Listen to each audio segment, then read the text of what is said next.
ప్రతి ఒక్కరు అనుకోవచ్చు ఈడు రీల్స్ పిచ్చోడు, ఈడు ఏంది ఈడే మాట్లాడుకుంటాడు అది అని. కరెక్ట్ 2 సంవత్సరాలు ఆగమావా, నేనేంటో చూపిస్తా. ఇదే పాలమూరు గడ్డ మీద నిలబడి చూపిస్తా. ఉండొచ్చు చిన్న ఏజ్లనే, కానీ సక్సెస్ అయి చూపిస్తా ఇదే పాలమూరు గడ్డ మీద. నువ్వు అనుకూర్చోండొచ్చు ఈడు పిచ్చోడు రా, ఈడొక్కడు మాట్లాడుకుంటాడు, ఇంకేం తెలియదు అనుకుండొచ్చు.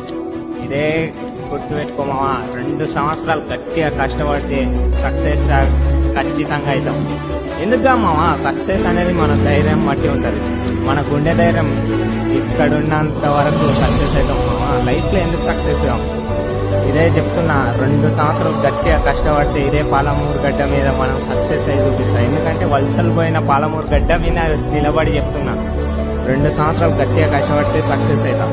అంతకంటే పెద్ద రేజ్ ఏం లేదు. పిచ్చోడు అనుకో, పిచ్చోళ్ళకే తెలుసు రేపు అనేది ప్రపంచం ఎలా ఉంటుందో.